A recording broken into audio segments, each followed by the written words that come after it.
Bienvenue au balado L'investisseur transformé. Avez-vous l'impression qu'il y a trop d'options et d'opinions vous disant comment investir et planifier votre avenir financier? Grâce à son approche simple et directe, l'animateur Ruben Antoine de la firme Toulette Matthews et Associés vous guide à travers la complexité de l'industrie financière. Les sujets abordés dans ce balado vont transformer votre expérience d'investissement et augmenter vos chances de devenir libre financièrement pour toujours. Bonne écoute! Mes chers auditeurs, auditrices, ici Ruben Antoine, l'animateur du podcast L'Investisseur transformé. Merci de me rejoindre encore une fois sur une nouvelle édition du podcast. Aujourd'hui, on va parler de la richesse. Donc, c'est quoi la richesse? Qui est vraiment riche au Canada? Pourquoi il est important de chercher à créer de la richesse? On est quand même sur un podcast financier, donc on veut toujours motiver les gens à chercher à créer de la richesse, mais on veut aussi couvrir comment la richesse est créée. Donc, quels sont les moteurs principaux qui sont les créateurs de richesse? Et pourquoi on aborde le sujet de la richesse sur le podcast? Premièrement, parce que on le sait, cela est tabou. Ça peut être parfois mal vu quand quelqu'un dit haut et fort qu'un de leurs buts dans la vie, c'est de devenir riche. Donc, on sait que c'est pas toujours bienvenu dans les conversations. C'est pour ça qu'on veut en discuter, pour chercher à diminuer les tabous, mais aussi pour déboulonner certaines croyances populaires, certains mythes sur la richesse.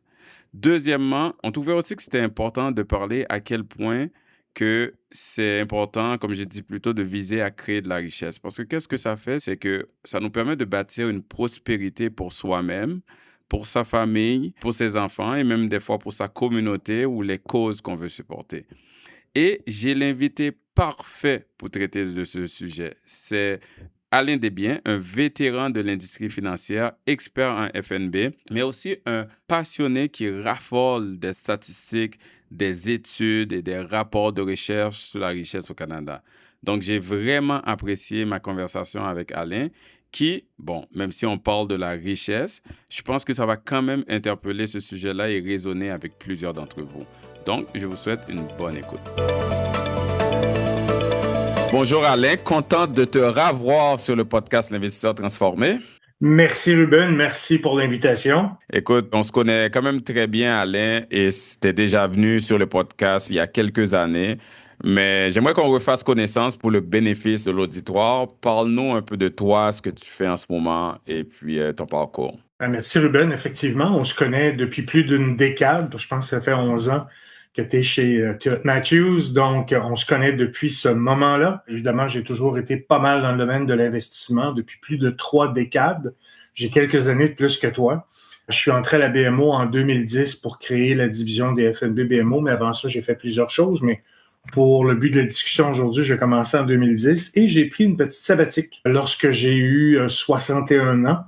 Et je suis pendant presque 1 an et 3 mois et je suis revenu au travail au sein de la BMO dans un autre rôle depuis plus d'1 an maintenant. C'est drôle parce que récemment, j'ai rencontré des finissantes de l'université. On faisait évidemment ce que l'on appelle du speed dating professionnel. On rencontre des finissants, ils nous demandent un peu ce que l'on fait, tout ça. Moi, je leur demandais, parlez-moi de vos rêves. Puis je leur disais que mon travail de rêve, je l'ai eu la première fois à 47 ans.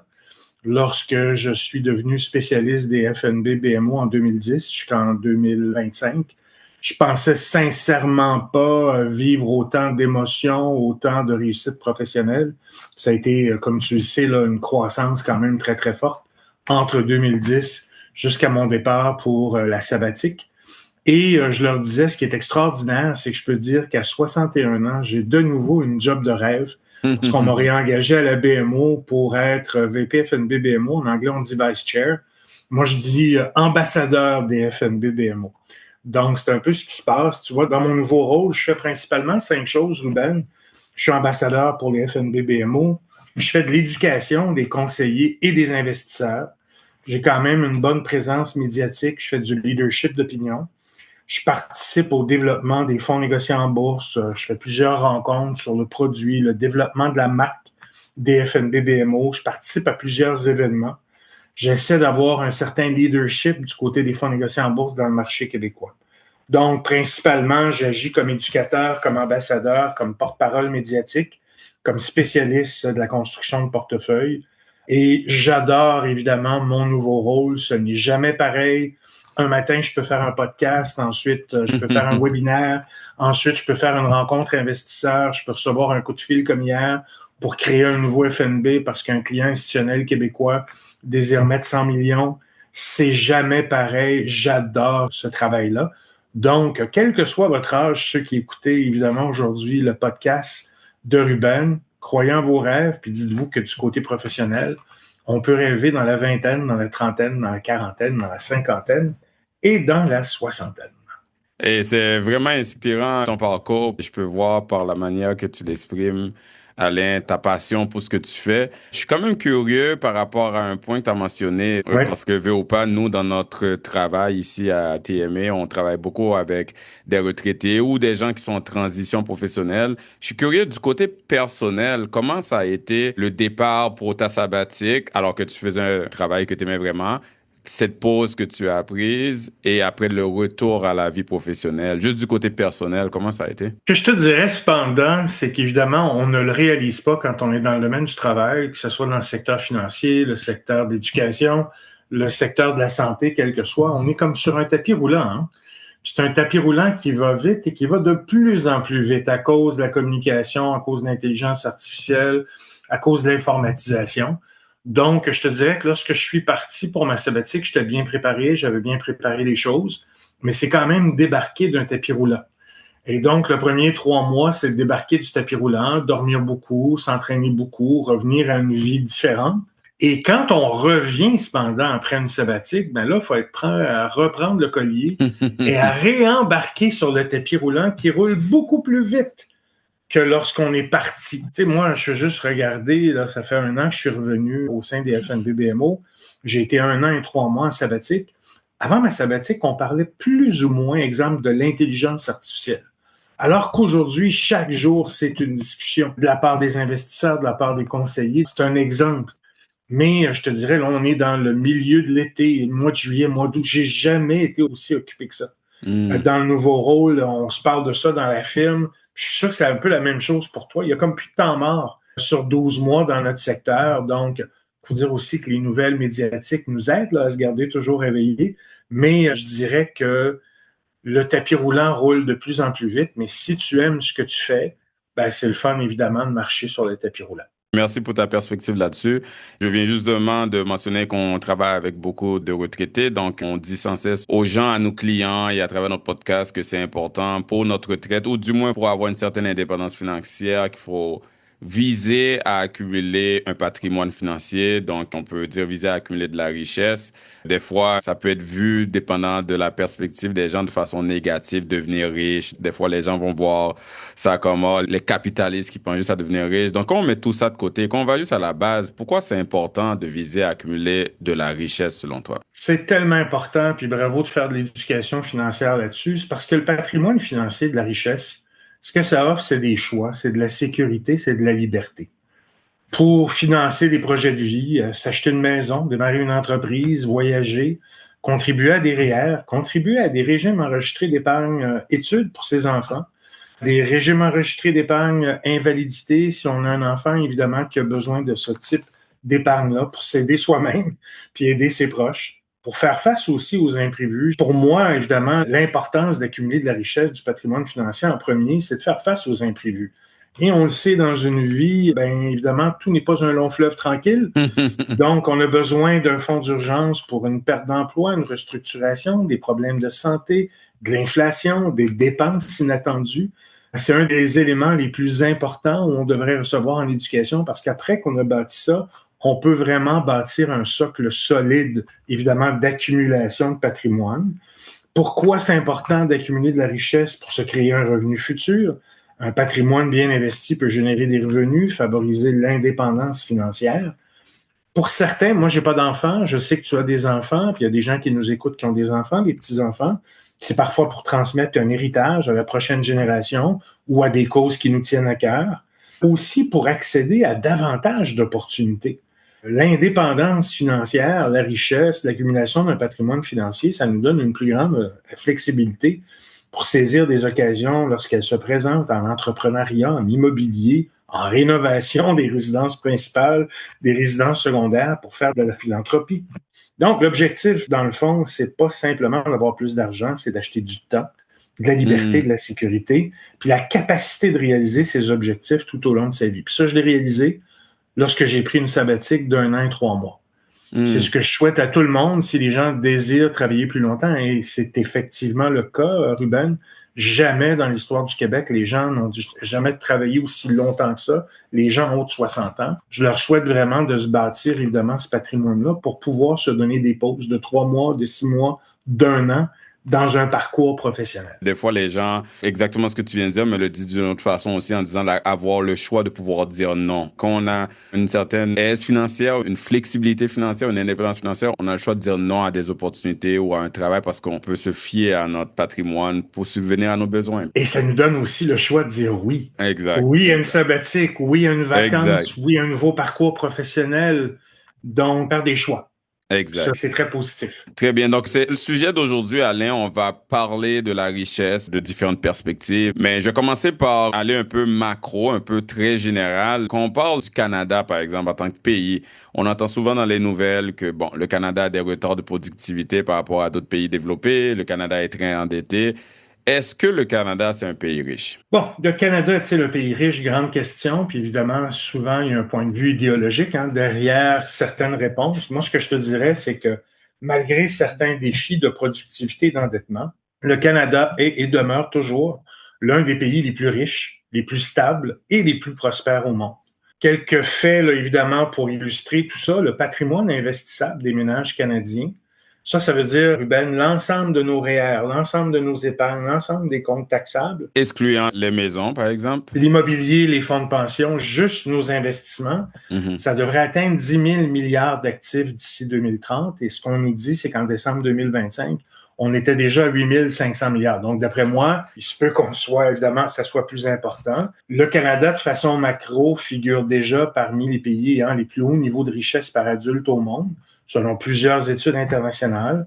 Il faut dire aussi que le Canada possède certains des plus importants et des mieux financiers régimes de retraite au monde.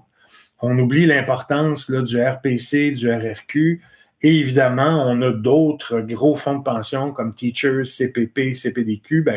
C'est un avantage majeur pour la stabilité financière à long terme de notre pays. Puis évidemment, il y a une forte proportion de la richesse des ménages qui provient de la propriété immobilière, de l'épargne et des placements. On en parlera aujourd'hui mais c'est quand même un phénomène important. Donc, le Canada, c'est peut-être pas le champion mondial de la productivité, mais ça demeure un pays riche en actifs, avec une qualité de vie très élevée. Tout le monde veut venir au Canada. Des institutions solides, un système financier stable et une importante accumulation de patrimoine privé, un des plus importants au monde. Donc, le véritable enjeu des prochaines décennies, ça va être davantage de faire croître cette richesse-là, je dirais plus efficacement. C'est tout un mandat. OK. Puis si on descend de notre niveau, on y va au niveau des provinces. On est tous les deux en ce moment au Québec. Est-ce que le Québec est riche par rapport aux autres provinces? Oui et non. Ça dépend de la façon dont on mesure la richesse. Le patrimoine net des Québécois, quand même, quand tu prends tout en note, si on dit l'épargne, l'immobilier, les fonds de pension, c'était plus de 3 000 milliards en 2023. Donc, si on regarde la taille de l'économie, le PIB total, le Québec, c'est une province riche. C'est la deuxième plus grande économie provinciale au Canada derrière l'Ontario. On représente à peu près 20% du PIB canadien. On est 9 millions versus 40 millions. Donc, notre PIB est un peu moins important que notre pourcentage de la population. Ce qui fait que quand on regarde la richesse par habitant, qui est à peu près, selon certaines statistiques en 2024, autour de 68 000 $, on est légèrement plus bas que la moyenne canadienne qui était de 75 000. Puis pourquoi le Québec paraît un peu moins riche par habitant? On a moins de ressources naturelles de type pétrole, gaz, potasse, exemple, que l'Alberta ou la Saskatchewan. Notre structure économique au Québec, elle est davantage axée sur les services, la fabrication, l'aérospatiale, l'intelligence artificielle, l'hydroélectricité, puis les technologies de pointe. Par rapport à la richesse réelle des ménages, le PIB, c'est juste un des indicateurs. Il faut penser aussi, Ruben, que le Québec bénéficie aussi d'une des électricités les moins chères en Amérique du Nord, des frais de garde subventionnés qui font l'envie de l'Amérique du Nord, du Canada et des États-Unis, des coûts universitaires vraiment plus faibles. Donc, on le sait, beaucoup de Canadiens viennent étudier à McGill, à l'Université de Montréal, des étudiants étrangers parce qu'évidemment, les coûts universitaires sont plus faibles.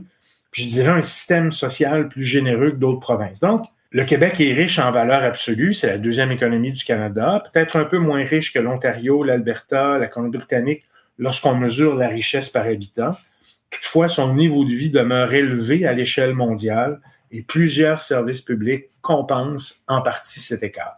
Ensuite, là, c'est une question de point de vue idéologique. Certaines personnes trouvent qu'il y a trop d'interventions, qu'on devrait évidemment avoir moins de services, plus d'impôts qui est retourné, c'est un point de vue. Mais quand on regarde ça de façon globale, le Canada et le Québec, ce sont dans les endroits au monde où le monde adorerait évidemment venir ici et y habiter. La qualité de vie, évidemment, qu'on retrouve au Canada et au Québec est extraordinaire à tous les points de vue. Et oui, on est une nation riche autant d'un point de vue québécois que d'un point de vue canadien. C'est bien des fois de partager ces perspectives-là parce que des fois, on est tellement bombardé d'une vision que je dis pas qui n'est nécessairement ne fait pas partie de la réalité, mais dans les nouvelles, c'est tout le côté négatif tout le temps, tout ce qui marche pas, qui pourrait être amélioré. Mais de temps en temps, c'est bien d'avoir ce vent de fraîcheur, de positivisme que quand on se compare par rapport à d'autres aspects, on est quand même bien. Si tu me permets, Ruben, là-dessus, chaque mois à peu près, Nicolas Bérubé, dans la presse, fait une chronique sur ce qui va bien. Tu sais, il montre, l'espérance de vie, les maladies qu'on a éradiquées, parce que, souvent, on est né dans les nouvelles, puis c'est difficile quand on regarde les nouvelles, mais quand on regarde notre niveau de vie aujourd'hui par rapport à il y a 25, 50, 100 ans, c'est extraordinaire l'avancée qu'on a faite. Moi, je dis souvent, je suis né en 1963. Moi, à l'époque, j'ai coûté 500 $ à mes parents lorsque je suis né parce qu'il n'y avait pas d'assurance maladie au Québec. Donc, c'est juste un exemple. Mais les gens ne se posent pas l'idée aujourd'hui. Ils vont dans les hôpitaux, ils amènent leur carte d'assurance maladie. Nos parents, nos grands-parents n'ont pas vécu ça, évidemment, puis ils ont vécu certains avec 5 $ dans l'hiver, avec 6, 7, 8 personnes qui devaient subvenir à leurs besoins. Donc, tout le monde se croisait les doigts que personne n'a des pépins de santé. Donc, je pense qu'il faut relativiser. Définitivement, tout est relatif. Là, je t'amène un niveau, je dirais plus micro maintenant. On a parti du macro très général. On va maintenant du côté personnel. En tant que personne, en tant qu'individu, c'est quoi être riche? Est-ce que c'est le fameux million qu'il faut avoir pour être riche de nos jours? Et si oui, est-ce que ça inclut l'immobilier? Est-ce que ça exclut l'immobilier? Est-ce qu'on parle en valeur liquide comme déplacement? Comme dis-moi, selon toi, c'est quoi être riche? Bon, ça, je vais essayer de te donner une perspective historique aussi, je pense que c'est important, parce que c'est une excellente question, puis la réponse est souvent différente de ce que les gens imaginent. Bon, le mythe du million de dollars, pendant longtemps, avoir 1 million, faisait de quelqu'un une personne riche et même très riche. Je sais pas si tu sais, à l'époque, à Montréal, être riche, être millionnaire, c'était habiter le 1000 carrés dorés. Je sais pas si tu as déjà entendu parler du 1000 carrés dorés. C'est le Golden Square Mile, puis c'est le nom d'un luxueux quartier de maisons de maître sur la pente du Mont-Royal, dans le secteur centre-ouest du centre-ville de Montréal. Puis entre 1870 et 1900, 70% de la richesse du Canada était détenue par une cinquantaine d'hommes, tous des hommes, tous habitants de ce fameux quartier, le Golden Square Mile. À Montréal, là? Oui. 70% de la richesse du Canada était à Montréal. Oh, wow! Tout à fait. Puis le quartier rassemblait au tournant du 20e siècle les propriétaires des plus grandes entreprises canadiennes dans le domaine des chemins de fer, de la navigation, des mines, de la forêt, des fourrures, de la finance. Il reste encore certaines de ces résidences privées-là. Plusieurs maintenant appartiennent notamment à l'Université McGill. Mais il y a vraiment un balado qui existe là-dessus. Si les gens googlent balado, le 1000 carrés dorés, une richesse à explorer, c'est fascinant. Donc, avec le temps, si on revient au mythe du million de dollars, pendant longtemps, avoir 1 million, ça faisait de quelqu'un une personne très, très riche.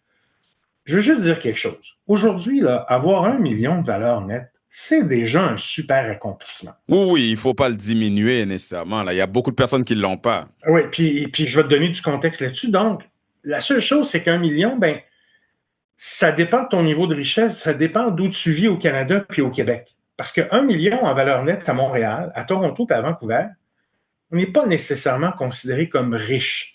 Ça n'a pas le même impact que si j'habite Chicoutimi, Gaspé ou Shawinigan. Où là, avoir une valeur nette, ça a plus d'impact parce qu'évidemment, le prix de l'immobilier n'est pas le même que le prix de l'immobilier à Montréal. Puis quand on parle d'1 million de valeur nette, on inclut 4 choses principalement. L'immobilier, les épargnes personnelles, quelque chose que les gens voient moins, la valeur actuarielle des fonds de pension et les objets de luxe, les bateaux, les autos, etc. Fait que j'oserais même dire, Ruben, que plusieurs millionnaires, ils ignorent qu'ils sont millionnaires, notamment ceux qui ont un fonds de pension en prestation déterminée. Pour la simple raison que il et elle ne voient pas la valeur actuarielle de leur fonds de pension chaque mois, comme avec un gestionnaire privé comme toi, comme dans un compte de courtage à escompte ou de plein exercice. Juste là-dessus, là, c'est un bon point parce que je parlais avec un ami qui travaille depuis des décennies pour le gouvernement. Donc, il va prendre sa retraite quand même jeune, là. Il a passé son, je pense, 35 ans de service. C'est début ou mi-cinquantaine. Pas beaucoup d'autres investissements. Puis, il était inquiet à savoir est-ce qu'il est correct. Puis, j'ai fait le calcul vraiment estimé là, avec la règle du 4%. Mettons que tu vas recevoir 120 000 par année pour ta retraite garantie. Bon, on peut utiliser c'est quoi, 2,5 millions, 2,75 millions? Exact, on peut utiliser, puis ça donne 3 millions. Donc là, j'ai dit, tu le vois pas dans ton compte de banque, mais recevoir 120 000 par année pour toujours, ou roughly, c'est comme si tu n'avais pas ce régime de pension-là, mais tu avais accumulé 3 millions à 55 ans. Puis là, il était comme, OK, je dis oui, c'est une très belle situation, quoi, moi. Donc, tu as raison, on le voit pas dans le compte, mais des fois, les gens sont millionnaires sans le savoir parce qu'ils ont un bon régime à prestations déterminées. Ceux qui ont un régime de prestations déterminées, très peu d'entre eux reçoivent la valeur actuarielle. Donc, quand on parle du fameux million, il y a plusieurs façons de mesurer la richesse. Est-ce que j'ai 1 million en valeur nette? Puis souvent, c'est la mesure la plus utilisée là, par les économistes et par la financière aussi. Donc, quels sont mes actifs, ma maison, mon chalet, mes placements, mes entreprises, mes comptes bancaires, mes objets de luxe, mes autos, mes bateaux, etc. Moins, les fameuses hypothèques, les marges, les dettes. Et c'est ce qui nous donne la valeur nette. Dans l'industrie financière, dans des gens comme toi, comme moi, nous, ce qu'on regarde surtout, c'est la valeur financière, ce qu'on appelle le investable asset. Fait que ça exclut les résidences principales, les voitures, les biens personnels, les fonds de pension. Et on se concentre sur ces REER, comptes non enregistrés, qui possèdent des FNB, des actions, des CPJ, des obligations. Donc, on peut être millionnaire en valeur nette, mais aussi avoir un revenu de retraite relativement modeste. Parce que si j'ai une maison de 500 000 si j'ai un fonds de pension qui a une valeur actuarielle de 300 000 et 200 000 en épargne, est-ce que je suis réellement riche ou je suis aisé? Donc, ça dépend. Donc, tout est une question de relativisation. Est-ce que c'est 1 million en valeur nette? Est-ce que c'est 1 million en valeur investissable? Est-ce que je demeure à Montréal, à Toronto, à Vancouver, ou je demeure à Shawinigan, à Fort Murray, ou je demeure à Gaspé, ou je demeure à Saint John, Newfoundland? Évidemment, l'impact de ce million-là de valeur nette ou l'impact du million en valeur investissable, ça va être un impact qui va être différent. C'est un bon point. Puis moi, des fois, je choque un peu certains de mes amis qui ont fait des discussions parce que des fois, je lance que 1 million, c'est plus beaucoup d'argent, c'est plus assez. Puis encore une fois, là, je reviens sur ce que tu as dit au début. Je dis ça de façon très générale, mais je comprends qu'il y a beaucoup de personnes qui ne l'ont pas et qui ne l'auront jamais et avoir 1 million changerait leur vie. Donc, c'est quand même encore beaucoup d'argent. C'est juste que je déplore un peu, on va dire, certains blogs financiers où si on lisait ces blogs-là il y a 20 ans, ils parlaient d'1 million. Puis si on les lit maintenant, il parle encore d'1 million. Donc, il n'y a aucun ajustement pour l'inflation. Donc, on s'entend qu'1 million, on parle de différentes régions, comme tu veux dire, mais dans le temps aussi, tu parlais des gens qui vivaient dans les années 1800, début 1900. 1 million dans les années 50, 70, c'était beaucoup plus d'argent ajusté pour l'inflation que maintenant. Donc, l'exemple que je donne tout le temps, c'est si quelqu'un gagne 1 million à la loto aujourd'hui et se dit, écoute, j'ai de l'argent maintenant, je vais pas avoir une hypothèque, je vais m'acheter une maison à Montréal. Le million, il est pas mal parti, tu sais. Donc, la personne est encore millionnaire sans hypothèque, mais après, comment qu'on paye les taxes, comment qu'on va faire l'épicerie, la personne va quand même se sentir pauvre ou du moins serré. Donc, il y a des gens qui ont 1 million ou un peu plus même, mais qui sentent pas qu'ils sont riches ou qu'ils sont aisés. Donc, il y a aussi le côté sur papier, est-ce qu'on est millionnaire, mais comment qu'on se sent parce qu'on sent que la vie est encore serrée ou quoi que ce soit. Donc, puis ton gain de loto est intéressant parce que gagner 1 million si j'ai 20 ans, si j'ai 30 ans, si j'ai 40 ans, si j'ai 50 ans, c'est pas le même impact que si je gagne 1 million à 60 ans, à 70 ans, 80 ans, j'ai moins d'années devant moi, donc l'impact de mon million est beaucoup plus grand que si je l'ai à 20 ans, donc mon million... Puis j'ai encore des enfants qui dépendent de moi alors qu'à 65, j'ai encore probablement, si j'ai 20 ans, j'ai au moins 70 ans devant moi avec un taux d'espérance de vie de 50%. Donc, c'est pour ça qu'il faut toujours donner du contexte. C'est pour ça qu'il faut toujours relativiser. C'est un bon point. Là, on parle beaucoup de valeur nette, Alain, mais on le sait que beaucoup de personnes, l'indicateur de la richesse, ils n'utilisent pas les calculs de valeur nette ou de valeur liquide, investissable nette, tout ce qu'on vient de discuter. Ils se fient beaucoup sur le revenu, le salaire. On connaît tous quelqu'un qui a dit, je connais un ami ou un contact qui est riche, mais il pense, parce que c'est un avocat ou un associé d'une grande compagnie, il doit faire un bon salaire, il gagne 900 000 par année. Donc, est-ce que vraiment le revenu, le salaire est un bon indicateur de richesse selon toi? Encore une fois, je pense qu'il faut avoir la nuance. Il y a beaucoup de gens qui associent spontanément la richesse au revenu. Hey, il gagne 300 000 par année, fait qu'il est riche. Mais en finance personnelle, la richesse est généralement associée au patrimoine net. Par exemple, un retraité qui a une maison payée de 750 000, qui a 1,5 million de placements, puis qui a un revenu de 70 000, ben, au Canada, il est considéré comme très riche. Mm-hmm. Alors qu'un professionnel, puis tu en as rencontré dans ta carrière, qui gagne 300 000, mais qui a une grosse hypothèque, qui a peu d'épargne, puis qui a beaucoup de dépenses, ben, il peut avoir un patrimoine beaucoup plus faible. Il n'est pas considéré comme riche malgré son bon salaire. Donc, dans le fond, Ruben, le revenu détermine ton niveau de vie plus que ta richesse, ta capacité d'épargner et d'investir, alors que c'est le patrimoine qui détermine ta richesse. On peut être dans le 1% des revenus sans être dans le top 1% du patrimoine et inversement. Ah, très bon point. On le sait de nos jours, les gens se fient beaucoup, j'imagine c'est un peu la nature humaine aussi, là, par le paraître pour qualifier quelqu'un de riche. Tu sais, on voit quelqu'un qui a une grosse maison, l'auto de luxe, les quartiers huppés ou quoi que ce soit, puis on se dit, ben, il est riche, mais en fait, compte, comme tu dis, on ne le saura jamais, mais dans les comptes, dans les dettes, peut-être cette personne est très endettée, puis elle est peut-être moins riche ou pauvre par rapport à quelqu'un qui conduit une Toyota, mais qui a 900 000 dans son compte de banque. Tu sais. Donc, il faut faire attention avec ce qu'on voit aussi. On ne connaît pas la vie des gens. Si je t'amène maintenant dans notre secteur, le secteur financier, dans notre domaine, on classifie les niveaux de richesse avec certains termes, certaines catégories. On entend des fois les Henry en anglais. J'essaie de traduire ça en français, là. C'était difficile.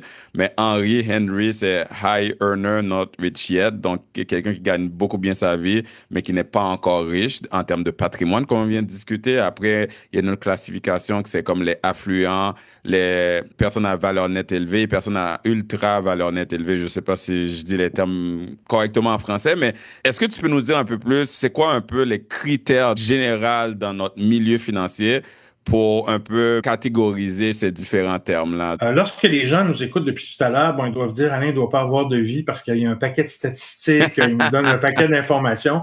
J'en mange. Moi, je pense qu'évidemment, c'est excessivement important de s'intéresser à l'économie, s'intéresser aux finances parce que, on le dit au début, ça nous permet d'être libre, ça nous permet d'être dépendant et ça nous permet de faire des choix. J'essaie de donner du contexte lorsqu'on me pose une question. J'aime aller chercher des sources solides. Pour la valeur nette, une des sources les plus solides au Canada, elle est donnée par le gouvernement. Toutes les données de richesse qu'on lit au gouvernement, puis dans tous les rapports sur la richesse au Canada, nous viennent de Statistique Canada.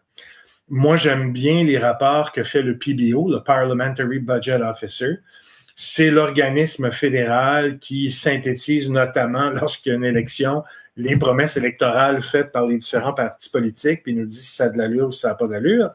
Et il y a évidemment une évaluation par le PBO de la distribution du patrimoine net au Canada. Au Canada, Ruben, c'est 25% des ménages qui ont une valeur nette d'en haut d'1 million. Okay. Rappelons-nous ce que c'est qu'une valeur nette. C'est de l'immobilier, c'est de l'épargne, c'est une valeur actuarielle de fonds de pension et c'est des objets de luxe. Ce qui fait qu'au Canada, tu as 25% des gens qui ont une valeur nette en haut d'1 million. Je dirais que c'est le premier quartile de la richesse. Tu sais, dans le fond, pour faire partie du 1% au Canada en valeur nette, il faut avoir 7,5 millions. C'était ça les données de 2024. C'est quand même relativement, mais ça a dû augmenter évidemment depuis ce moment-là. On doit être pas loin là, de 9 millions à 10 millions quand on regarde la valeur de l'immobilier qui s'est quand même appréciée dans certaines parties du Canada et la valeur beaucoup des placements, notamment du côté des actions. Puis tu fais partie du top 25 si tu es en haut d'1 million. 40% des Canadiens ont un actif de moins de 300 000 $. Donc, c'est vraiment la génération, là, c'est vraiment la section pour qui c'est le plus difficile. Quand on regarde le secteur financier au niveau des actifs financiers, pas la valeur nette, l'ensemble de nos épargnes dans les comptes taxables, dans les comptes enregistrés, il n'y a que 6% des Canadiens qui ont des investissements par ménage de plus d'1 million de $. Donc, c'est vraiment l'élite. Puis comment on classifie ça généralement? Entre 100 000 à 500 000, c'est ce qu'on appelle, je vais faire l'anglais et le français avec la traduction, mid-affluent ou le marché intermédiaire, quand tu as entre 100 000 et 500 000 en actifs. Quand tu as 500 000 à 1 million, c'est ce qu'on appelle du upscale affluent, un marché haut de gamme. J'adore le prochain, entre 1 à 5 millions. On les appelle maintenant les mass millionnaires parce que OK. dans le 6% qui ont un actif en haut d'1 million, la vaste majorité des gens, ils ont entre 1 et 5 millions. C'est ce qu'on appelle les millionnaires de masse. Ce qui est beaucoup moins fréquent, c'est les high net worth, ceux qui ont entre 5 à 10 millions. C'est une très haute valeur investissable. Au Canada, il y a à peu près 66 000 ménages qui sont à l'intérieur de ce segment-là. Les millionnaires de masse, c'est pas loin d'1 million. Donc, dans le marché du Québec, à peu près 200 000. Les très, très riches, les ultra high net worth ou les très hautes valeurs investissables, entre 10 à 50 millions, très petits groupes, à peu près 38 000 ménages au Canada, à peu près 6 000 au Québec. Les 50 millions et plus, ceux qui vivent aujourd'hui dans le square Mille Dorée, Ouais. les très, très hautes valeurs investissables, ben, on parle de 50 millions et plus. Au Canada, des gens qui ont une valeur nette en haut de 175 millions, ben, on fait partie du 0,01%.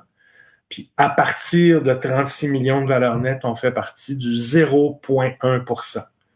Fait qu'on voit que même dans la richesse, c'est pas la même chose à faire partie du 1% à 7,5 millions, puis faire partie du 0,01% à 175 millions. L'écart est aussi grand, dans le fond, que quelqu'un qui fait partie du top 25 qui commence avec son million. Fait qu'il y a plusieurs niveaux, mais je le répète, c'est tout un accomplissement de se bâtir un patrimoine en valeur nette d'1 million. Seulement 25% des familles canadiennes y sont parvenues. Ce sont les données là, que le PBO nous donnait.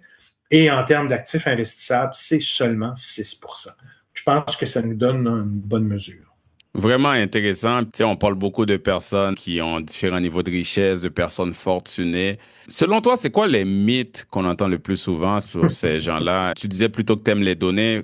Si tu compares ça avec les données, parce qu'il y a les croyances populaires, Ouais. puis il y a ce que les données disent. Donc, est-ce que ça concorde ou ça discorde? Nicolas Bérubé, dans son livre Les millionnaires qui ne sont pas ceux que vous croyez, c'est vraiment une bonne référence pour les gens qui veulent aller au-delà des mythes.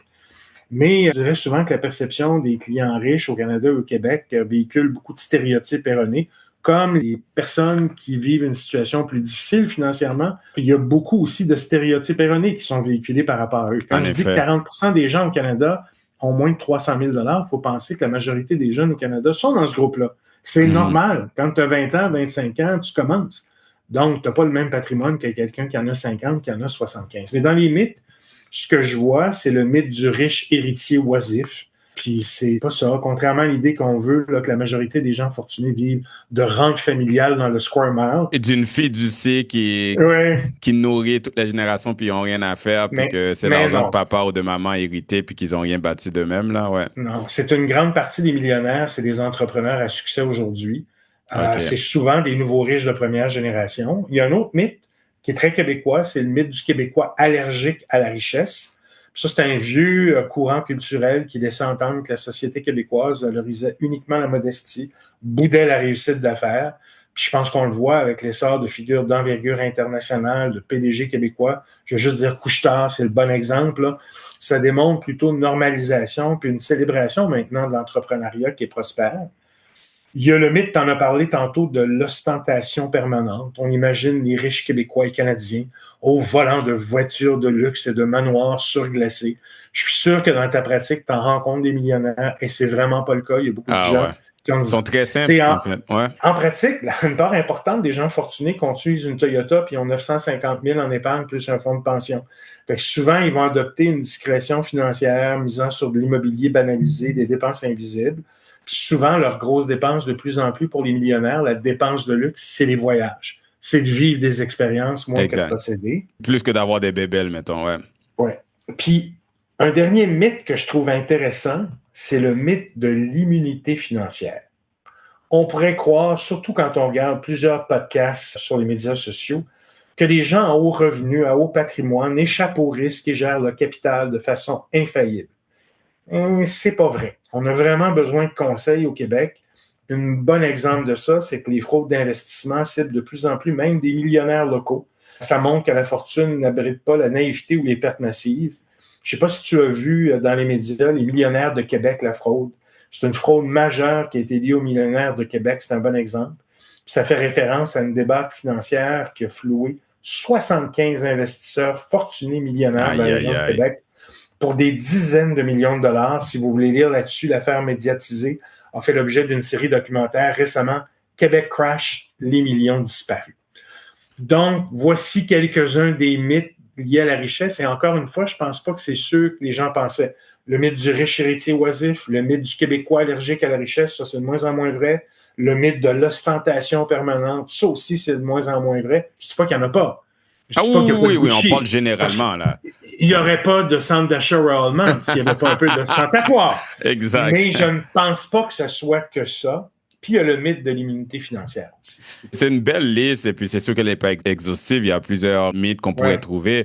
Mais le seul autre que je pense, et je voulais avoir ton opinion là-dessus, c'est moi, je pense que c'est un mythe, là, mais le mythe que les gens riches sont cheap ou sont devenus riches parce que justement, ils ne sont pas généreux. Alors que de l'autre côté, des fois, on voit des données que du côté philanthropie, encore une fois, il y a des exceptions, mais il y a aussi des personnes riches et fortunées très généreuses en termes de philanthropie et de charité. C'est quoi ton opinion là-dessus? L'un n'exclut pas l'autre. Je pense qu'on peut être pas cheap, mais frugal pour pouvoir à un moment devenir, évidemment, faire de la philanthropie. Comme dirait M. McSween, en as-tu vraiment besoin? As-tu vraiment besoin de cette dépense-là dans ta vingtaine, dans ta trentaine, dans ta quarantaine, dans ta cinquantaine?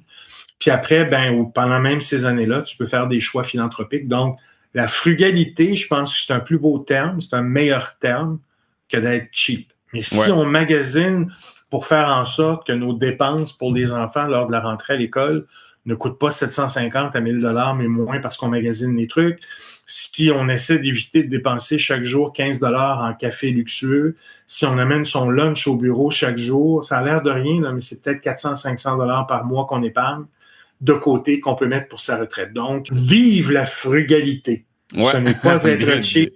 Vive la frugalité. Ça nous permet de faire des choix. Exact. Plus tôt, Alain, tu nous as fait voyager un peu à travers les différents niveaux de richesse au Canada et puis comment qu'un peu on peut les classifier, si on peut dire ça comme ça.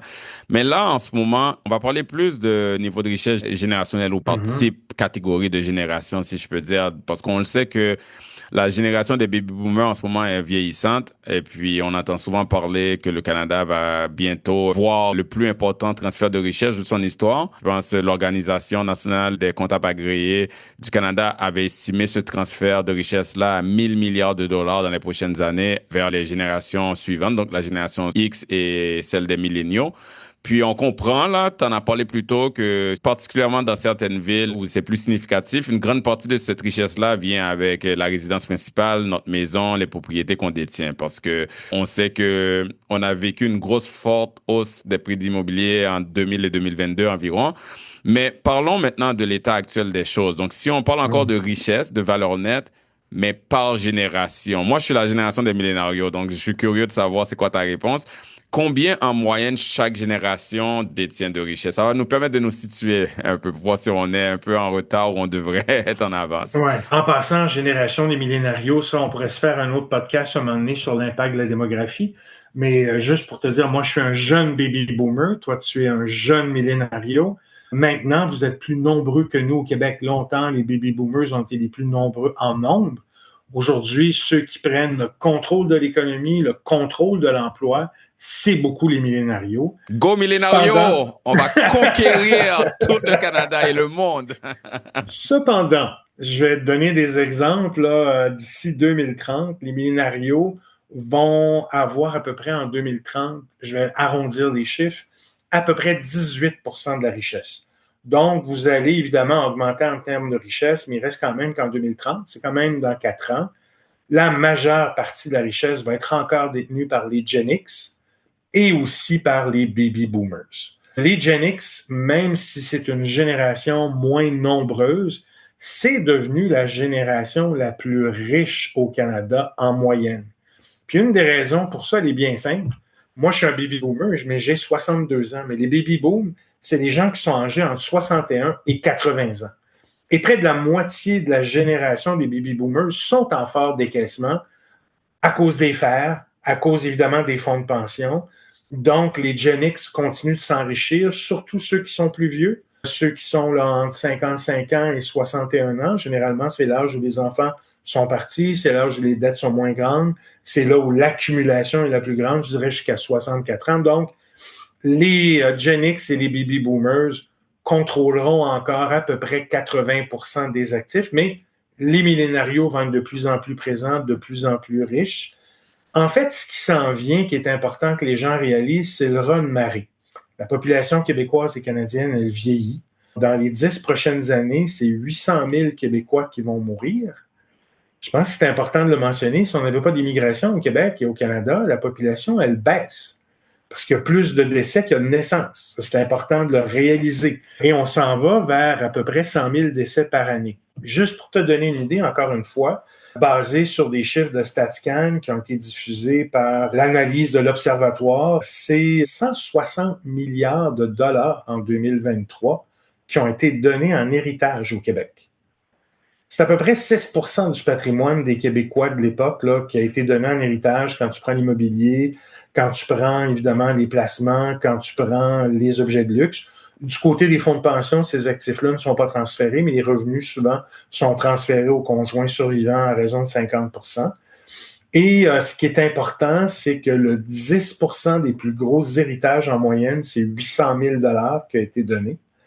Tout de suite après, l'autre 10% de l'autre décile, c'est 220 000 $. Moi, ce que je vois dans ma pratique en travaillant avec des gestionnaires de portefeuille, des conseillers comme toi, lorsque, disons qu'un riche grand-papa ou grand-maman donne 3 millions de dollars à 3 enfants et que ces enfants-là sont des milléniaux et des Gen X, il y en a un des 3 qui va payer ses dettes. Il y en a un des 3 qui n'avait pas de dette, le plus vieux généralement, qui va continuer de mettre de l'argent de côté puis qui va s'offrir une expérience. Et il y en a un des 3 qui va dire « Party! » Mais quand tu reçois évidemment des héritages puis que tu fais partie des déciles des 40% les moins fortunés au Québec, ben ton héritage va servir à payer des dettes, à te payer un... Donc, tu n'épargneras pas nécessairement avec ça. Fait que c'est pas vrai que tout ce qui est donné en héritage est recyclé en investissement. Il y a quand même une partie qui est recyclée à payer des dettes qui sont quand même nombreuses là, comme telles au Québec et au Canada. On se vole beaucoup la richesse, qui est riche, etc. Mais allons plus à la source maintenant, parce que je suis sûr que ça, c'est une question que les gens se demandent en nous écoutant. Généralement parlant, encore une fois, là, c'est quoi les principaux moteurs de création de grandes richesses? T'sais, on a parlé beaucoup d'héritage, tu viens de toucher à ça, mais on entend aussi entrepreneuriat, marché financier, immobilier. Il y en a, c'est parce qu'ils ont un haut salaire, ils ont des options d'achat d'actions. Donc, généralement, en moyenne, les principaux vecteurs de création de richesse, c'est quoi? Ben, pour moi, il y a 4 gros piliers d'enrichissement personnel. Le premier, ben, c'est le capital humain et les revenus de travail. Le salaire puis l'expertise professionnelle, ça constitue la base initiale indispensable pour accumuler un premier capital. C'est ce qui te permet d'épargner. Puis je dirais que la valeur des compétences dicte la capacité à générer des flux d'argent réguliers plus importants. Puis pour les auditeurs aujourd'hui du podcast, un bon exemple, ben, c'est Ruben Antoine. Au Québec, il y a 35 000 conseillers financiers. Tout le monde n'a pas les mêmes accréditations, tout le monde n'a pas les mêmes capacités de répondre aux conseils d'une clientèle riche et fortunée. Ruben est dans le 1% des conseillers au Québec avec son expertise unique. Ruben est gestionnaire de portefeuille, nouvellement planificateur financier et aussi comptable. Quand on regarde les 35 000 conseillers au Québec, très peu d'entre eux, moins de 1%, ont ces 3 désignations-là. Donc, quel que soit notre niveau d'emploi, plus on va chercher évidemment des compétences pendant notre domaine de travail, plus on a une grande capacité à générer des flux réguliers. Le deuxième pilier d'enrichissement personnel, bien évidemment, c'est l'investissement, les placements financiers, de faire fructifier son épargne via des actions, des obligations. Ce que j'adore, les fonds négociés en bourse, des fonds indiciels qui permettent de générer des intérêts, du revenu, du rendement composé, puis de faire en sorte que l'argent travaille de lui-même pour créer des plus-values et des dividendes au fil du temps. Le troisième, c'est l'immobilier. C'est important, on le dit tout à l'heure, quand on compte l'immobilier, il y a 25% des ménages au Canada qui sont millionnaires. Quand on en parle juste des investissements, c'est juste 6. Souvent, on dit au Canada, je m'excuse du terme anglais, people are real estate rich, mais cash poor. Il y a beaucoup de gens où leur majeure partie de leur placement, de leur valeur nette, c'est l'immobilier. Donc, l'achat d'une résidence principale puis d'immeubles locatifs, ça représente une source majeure de constitution de patrimoine net. Puis évidemment, certains biens immobiliers, dépendant où ils sont situés, ont pris beaucoup de valeur. D'autres procurent du revenu locatif. Puis le quatrième niveau pour moi de pilier d'enrichissement personnel, c'est l'entrepreneuriat ou la détention d'actifs commerciaux. Créer, posséder une entreprise permet de capter des profits, des bénéfices, puis une valeur ajoutée générée par une activité économique. Je comprends. Puis là, on parle de vecteur de création de richesse dans le temps. Comment qu'on a commencé, puis ça finit en une certaine fortune, un patrimoine. Mais une fois que les familles ou ces gens-là sont riches et fortunés, comment ils ou elles investissent? Bon, puis tu le vois bien, évidemment, là, si je vais chez les clients riches, puis je vais commencer à 1 million là, de patrimoine investissable, donc le 6% des ménages au Canada qui, en passant, détiennent 77% de la richesse. C'est quand même, on s'en va vers un 6% qui va détenir 80% de toute la richesse. Pour les gens qui ont 1 million à 5 millions de dollars, ce que tu vois quand même bien dans ta pratique, ce que vous voyez au niveau de votre firme, certains ont des mandats de gestion discrétionnaire, d'autres font de l'optimisation fiscale, les régimes enregistrés d'épargne études, régimes enregistrés d'épargne invalidité, les CELI, les comptes corporatifs. Certains vont prendre l'immobilier multirésidentiel ou locatif s'ils ont une expertise. Jamais, moi, j'investirais là-dedans. Je ne sais même pas me servir d'un marteau et d'un tournevis. Donc, si tu dois tout déléguer, hein, c'est pas génial, là. L'affaire avec l'immobilier, c'est que des fois, je reviens avec les influenceurs ou les gens qui vendent des cours, ils disent que c'est passif. Mais l'immobilier n'est pas vraiment passif. Les placements, c'est passif. Avoir une entreprise, c'est vraiment actif. L'immobilier, c'est les deux, si je dirais. Oui, tu peux ne pas avoir à être impliqué pendant 2 ou 3 mois, ça va bien. Mais de temps en temps, des fois, souvent, dépendant de la grosseur, le nombre de potes, comme on dit, on va avoir des appels, la toilette est bouchée. Le REER va jamais t'appeler pour te dire que sa toilette est bouchée. Tu sais, ça, c'est passif. Mais certains le font. Mais dire que c'est facile, non, non, c'est pas facile. Et moi, jamais j'aurais bâti, évidemment, un patrimoine financier. À partir de ça, je suis nul pour tout ce qui est le travail manuel. Puis, je pense aussi pour les gens qui ont 1 à 5 millions, il y a une croissance énorme du côté des fonds négociés en bourse canadiens. Écoute, moi, quand j'ai commencé dans le domaine en 2010, il y avait 40 milliards d'actifs au Canada. Aujourd'hui, on est rendu à plus de 1000 milliards d'actifs en FNB. C'est vraiment devenu un investissement de choix pour plusieurs personnes, quel que soit leur patrimoine. Pour les gens qui sont évidemment des high net worth, ceux qui ont entre 5 et 30 millions de dollars, en plus de tout ce que je viens de dire, se rajoute aussi parfois du private equity, de l'immobilier commercial, beaucoup de planification testamentaire, successorale et philanthropique. On parlait tout à l'heure de gens qui étaient frugaux. Ben, ça permet évidemment à un moment donné d'utiliser des fiducies familiales, des dons de bienfaisance planifiés, par exemple par action accréditive, donc beaucoup plus de choses. Puis pour les ultra high net worth, les patrimoines supérieurs à 30 millions de dollars, il y a à Montréal un concept qu'on appelle les Multi-Family Office. C'est très populaire au Canada pour les patrimoines de 30 millions à 150 millions. Puis pour les ultra high net worth, ceux qui vivent au Square Mile, donc qui ont plus de 150 millions de dollars, il y a beaucoup d'entre eux. J'en ai visité quelques-uns à Montréal, parce qu'on a de la richesse à Montréal. Ils ont ce qu'on appelle des Single Family Office. Fait que ça, c'est vraiment réservé aux grandes fortunes. Puis ils emploient une équipe exclusive dédiée à temps plein à leurs intérêts uniques, par de l'immobilier direct, par du capital privé, par du capital de risque, beaucoup par des fiducies, de la planification successorale, mais je veux quand même mentionner que de plus en plus au Québec, quels que soient les niveaux de richesse, c'est développer une habitude de faire de la philanthropie, donc c'est important. Chez les ultra-riches, il y a beaucoup de créations de fondations familiales qui sont enregistrées pour conjuguer de l'impact social, de l'implication communautaire. Puis évidemment, ça permet aussi d'optimiser certains crédits d'impôt sur le revenu et sur le gain de capital. Parfait. Ben, merci pour cette description du paysage des vecteurs de richesse et où l'argent est réparti en ce moment. Je vais revenir encore, peut-être qu'ils vont pas m'aimer là, mais sur les influenceurs puis tout ce qu'on voit dans les médias sociaux. On sait que l'Internet, les médias sociaux regorgent de gens, de personnes qui partagent soit des combines ou un secret pour devenir riche rapidement, ce qu'on appelle en anglais le get rich quick scheme. Puis ça attire les jeunes, ça attire même les moins jeunes parce qu'on aimerait tout faire fortune rapidement. Et puis des fois, c'est justement, on parlait d'immobilier, une stratégie immobilière quelconque ou la spéculation boursière comme ce qu'on appelle du trading. On a entendu parler des crypto-monnaies. Et là, ce qui est bien dans la mode maintenant, c'est un truc quelconque avec l'intelligence artificielle parce que c'est le mot le plus à la mode, en vogue en ce moment. Il y a toujours un peu une genre de promotion qui partage qu'on pourrait devenir riche assez rapidement et que même c'est plus ou moins facile. Moi, je voulais qu'on en parle parce que ça attire beaucoup de jeunes. J'en ai même dans ma famille qui m'en parlent. Puis c'est souvent, ces gens-là veulent offrir une formation, hein, ça va de soi, qui coûte des fois des milliers de dollars. Et puis tout est simplifié. Pas d'effort, on peut devenir millionnaire en 2 ou 5 ans. Donc je voulais qu'on regarde les faits avec toi parce que je sais que tu aimes les données, Alain.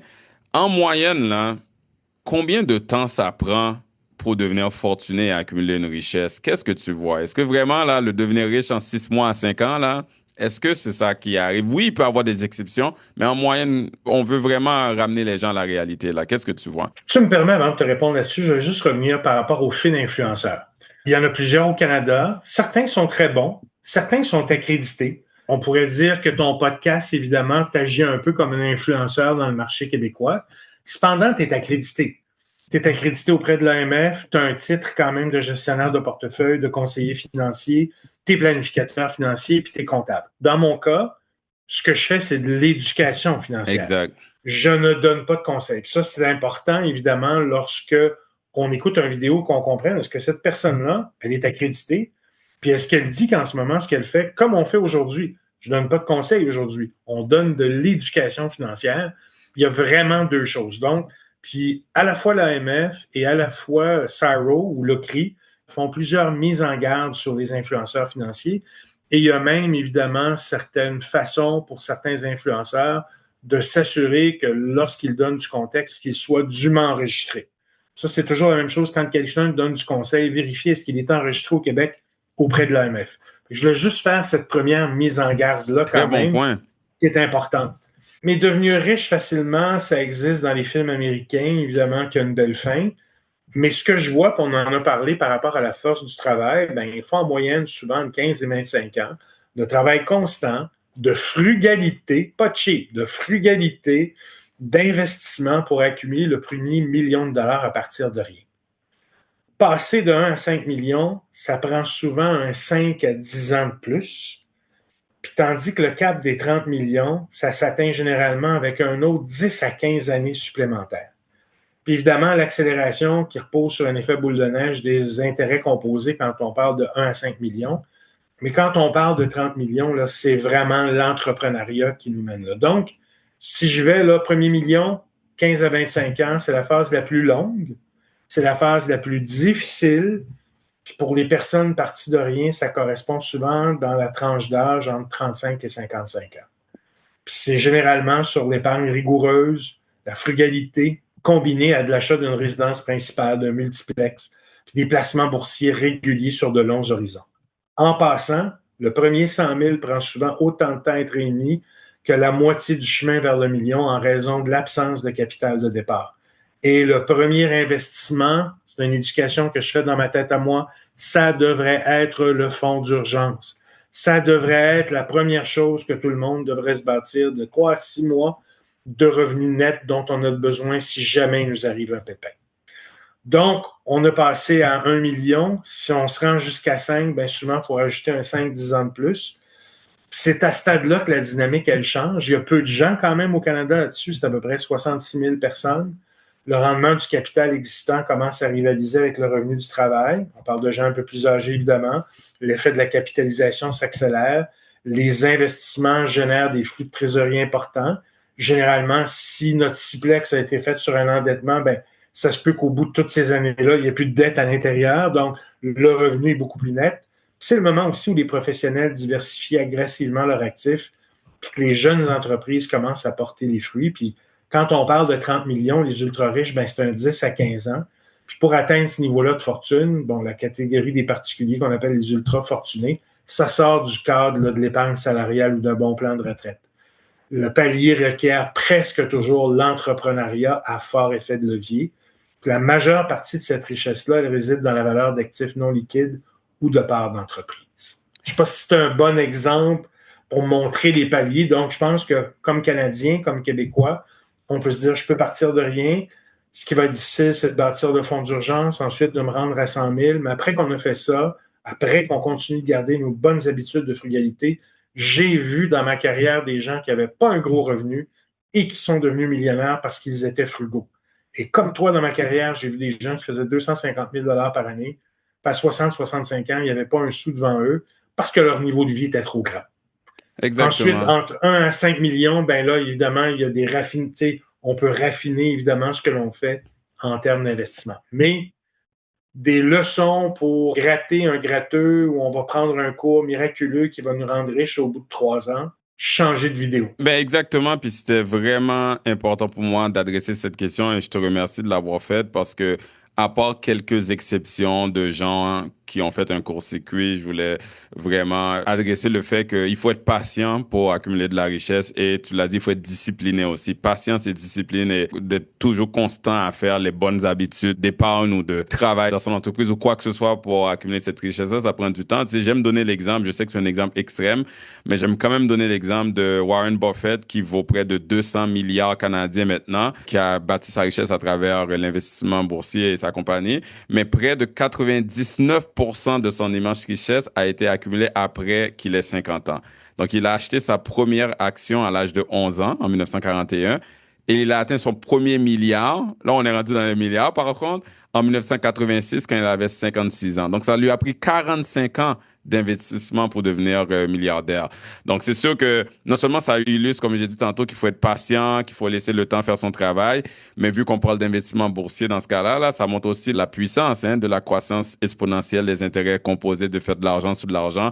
Et quand on laisse les marchés financiers fructifier, faire leur travail à long terme, peut-être à différents niveaux, mais c'est payant sur le long terme, définitivement. Et anecdote, Ruben, la seule fois dans ma vie où dans la presse, j'ai été cité en même temps que Warren Buffett, c'est que Warren Buffett a parlé qu'évidemment, par héritage, ce qu'il désirait laisser à ses enfants, ce sont des actifs en fonds négociés en bourse qui impliquaient le S&P 500. Et ça sera la seule fois dans ma vie où j'aurais été cité dans la presse. Vous pourrez googler Warren Buffett, Alain Desbiens. Et je suis dans le même article, je l'ai fait encadrer.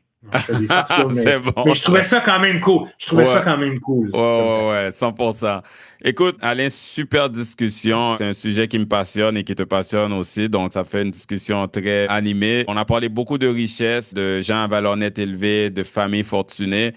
Mais en sommaire ou comme point à retenir, si on revient à l'investisseur moyen, selon toi, qu'est-ce que l'investisseur moyen pourrait apprendre de notre discussion? Ben, la première chose, c'est que tout investisseur, quel que soit son niveau de portefeuille, la première chose en termes d'éducation, ce que je leur dirais, c'est bravo d'écouter évidemment des podcasts avec des gens qui ne vous disent pas que vous allez devenir riche au bout de 30 jours, mais qui cherchent à vous éduquer.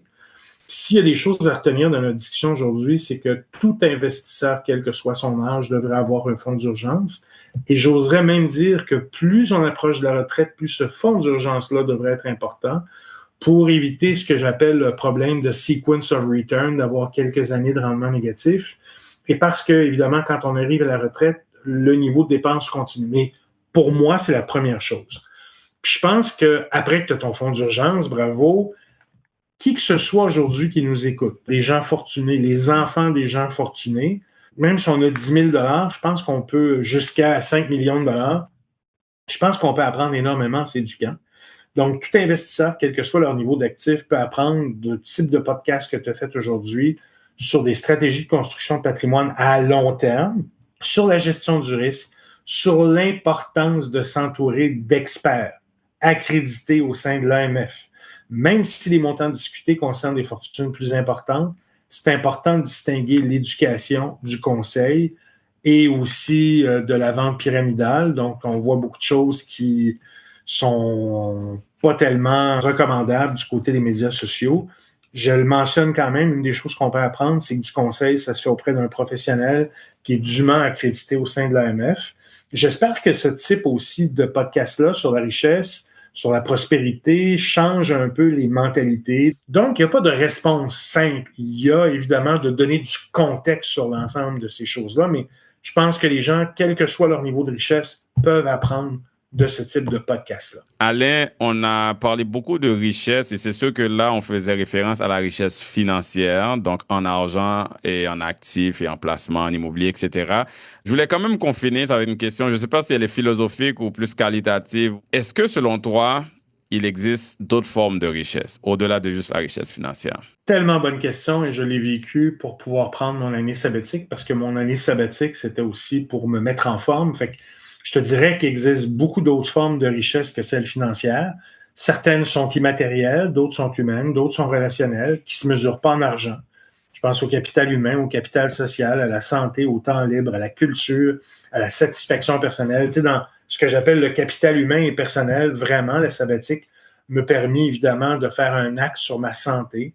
Parce qu'évidemment, dans la soixantaine, un corps sain et une énergie physique permettent de vivre pleinement. Les gens au Canada, mais à 75 ans, la moitié des gens au Canada ont des maladies graves. Donc, être en forme, être en santé physique, mentale, émotionnelle, ça ne nous permet pas de moins épargner, mais ça nous permet, dans le décaissement, cependant, d'avoir moins de dépenses relatives à ça en termes d'impact financier. C'est un capital, savoir prendre des cours à l'université, quel que soit notre âge, les compétences, les talents, l'éducation.